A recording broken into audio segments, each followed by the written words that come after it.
Hello there amazing viewers and subscribers, and welcome to a brand new Doctor Who topic video where I'll be talking about why I enjoy the animation adaptations to missing Doctor Who stories. Now, basically, the 1960s era Doctor Who have got a big chunk of missing episodes, aka 97 episodes missing. But thankfully to the BBC, since 2006, they've kind of been releasing these in animation. So when the animations first started, they were literally putting in to cover the missing episodes. So like we got the first story that was animated was of course The Invasion. And I absolutely love the story, even though the animations look so brilliant in it and it makes it look so great. Episodes 1 and 4 are missing, but it is adapted into animation. And it really does help the story exist. Now, before I get in, why I talk about how good the animations are, there is a reason why I enjoy the animations. I do not like the Telesnap reconstructions or any of the reconstructions. I've tried sitting through a couple of the episodes. I mean, I watched the reconstruction to Power of the Daleks, the Eve of the Daleks when I was younger. I watched the reconstruction to the Abominable Snowman back when my friend lent it me. I watched it on BritBox, the Wheel in Space, and that one. It's actually quite good because the Telesnap's reconstructions aren't as bad. So if I need to watch the Telesnap reconstructions, I do watch them. But I intend to actually love the animations. And the fact the animations are so brilliant, I'm only waiting for 2 stories that I really want to be animated. So manifold, because I absolutely do want all of these. I do want every single missing episode basically animated, like Marco Polo. I really want the Crusaders. I really do want all of season 3 animated. We've only got 2 stories animated for season 3. We've got basically Galaxy 4, but we do have the Celestial Toymaker. So since 2006 to 2013, we had animation adaptations into missing episodes of Doctor Who and with surviving episodes. And then back in 2016, we had the release of the Power of the Daleks, which basically is a fantastic way to sit down and enjoy this story. Absolutely fantastic way to sit down and enjoy the Daleks' first outing as in animation. And I think it's a great way to start. So I'm going to show you the animations that have got partly surviving episodes, and basically the animations are there to help the story to survive it in a new audience way. Now for a new audience way, this is the best way to get new Doctor Who fans into it. So if you are literally collecting the DVDs before basically 2016, this is what your animation DVD collection would look like with the Reign of Terror, the 10th Planet, the Moon Base, the Ice Warriors, and the Invasion. So that is basically what your DVD collection would look like through the early 2010s. Considering that we started off with the 10th Planet, and then of course it was the only one for a little while until around about 2012, 2013, I think 2011 really, when we had the Reign of Terror, the 10th Planet, the Ice Warriors. I mean, for the 50th anniversary of Doctor Who, we literally had animated the Ice Warriors and the 10th Planet, and that was nearly like 10 years ago, and that's brilliant. But the animations have come a very, very, very long way, and this is a great way for Doctor Who fans to enjoy it. I mean, I will show you the rest of the stories that have been fully animated.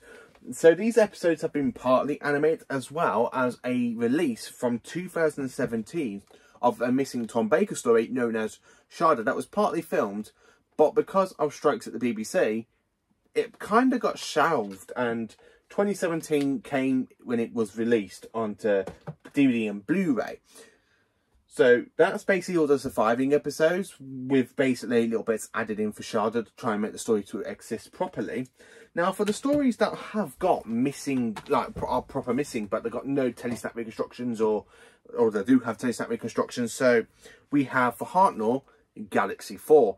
I have to be honest with you, I do enjoy Galaxy 4. I think it's a fantastic story. I actually do quite enjoy this more than I actually thought I was going to, which is why I'm really looking forward to the Celestial Toymaker.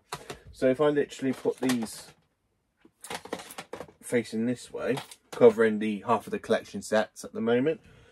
So yeah. So that's how the animations were released between 2006 to 2013. Or 2014 to be honest with you. So the first one was of course the Invasion. Then of course after the Invasion, I believe it was the Moon Base. Then it was the Reign of Terror.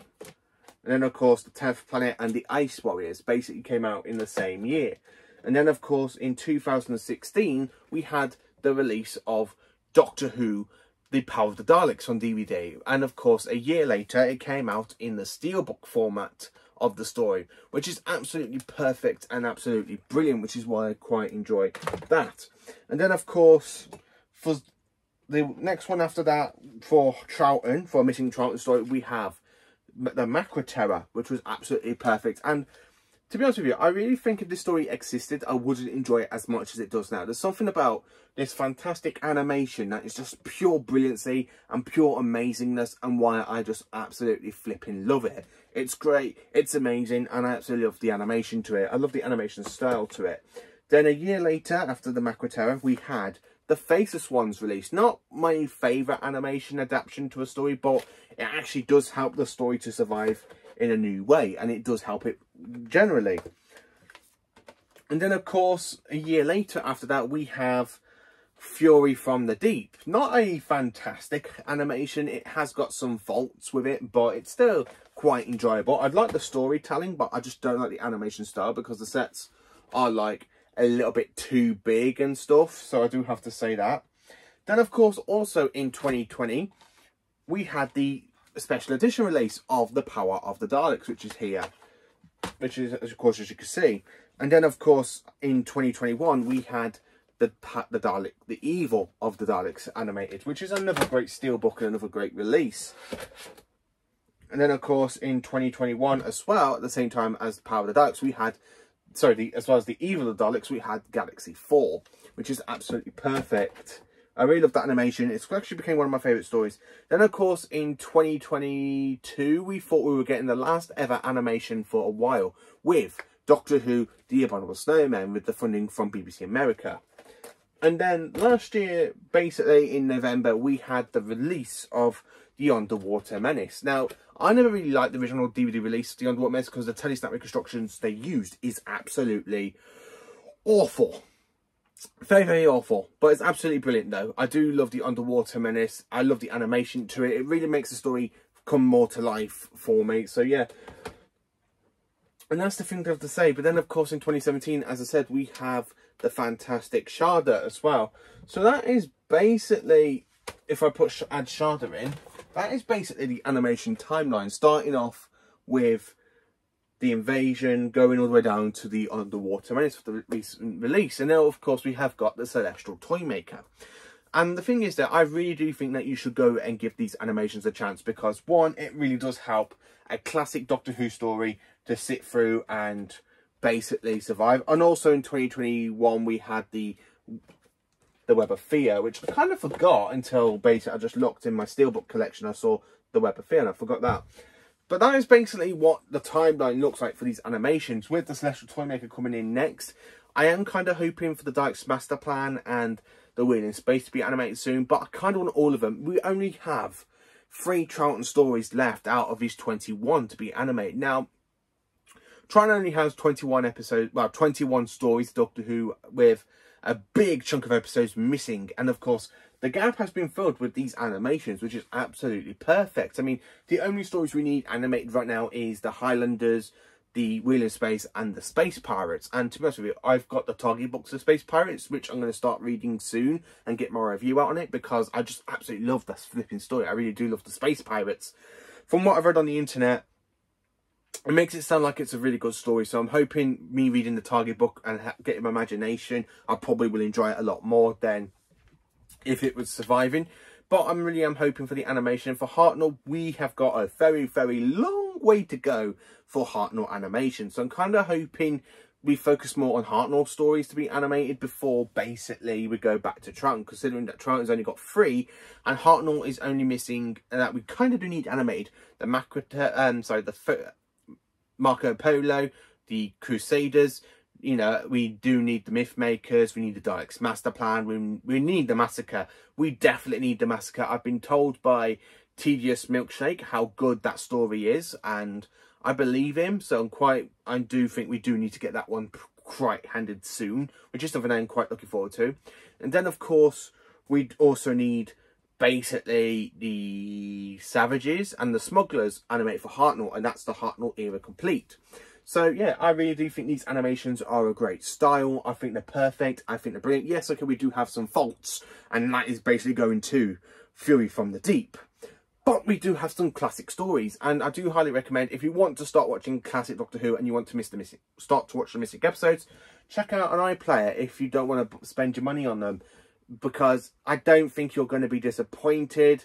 I think this is a great way, and plus we have 2 great Dalek stories surviving in animation, and that is just basically the power of the Daleks and the evil of the Daleks. 2 great stories, and to be honest with you, I'm going to be honest with you all, I actually prefer David Whittaker's Dalek stories over Terry Nations, the original Dalek writer.